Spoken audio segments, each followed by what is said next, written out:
Welcome back to Daily Bedtime Stories. Tonight's story is Ink by Ingrid Menon, illustrated by Irene Berg.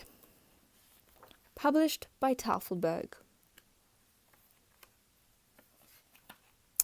Letters make words. I know the names of many things. House, hen, tree, stream. Mom, Dad, Max, Rosie, Jack. Tinker. There are names for many things here, where I live next to the old mill stream. But in books, I learn the names of many other things. I learn that a name is a word too, and I learn how words are written now that I go to school. My teacher says books do not always look like our books.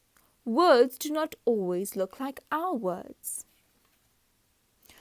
Once upon a time when kings and knights lived in castles, books were rare and written by hand, with a goose feather dipped in ink.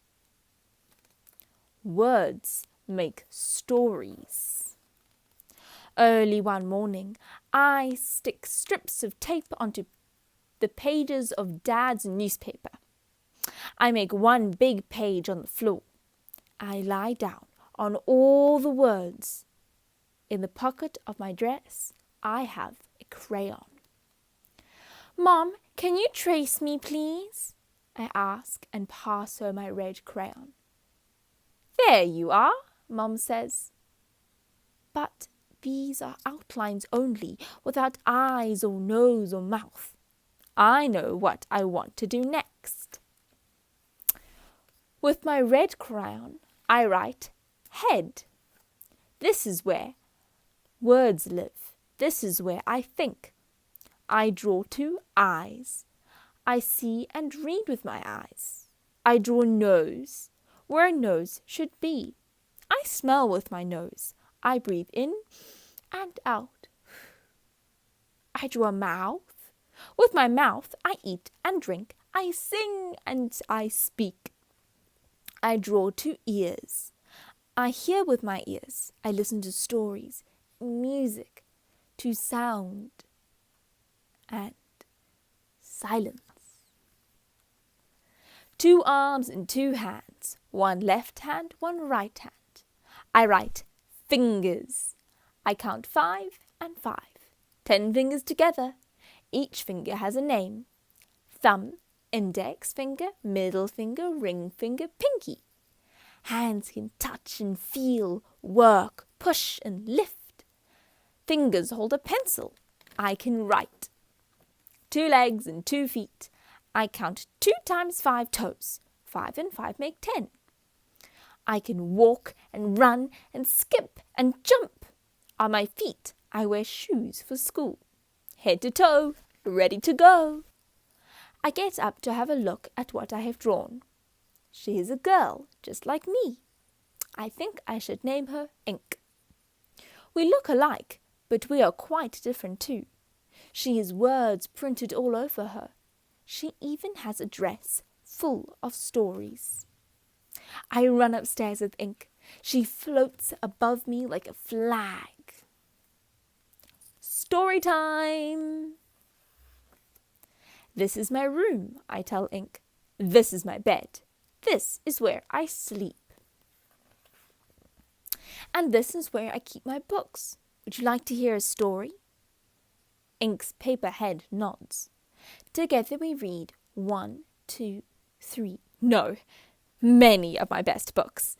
I see my new friend feels right at home.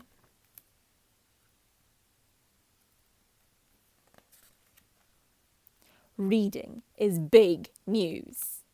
Tinker, supper time, please. What's news? Everyone at the table, Max, Mom, Dad, Jack, and Rosie too. What's that? Asks Max. This is Ink, I say. It's just a doll, Max says.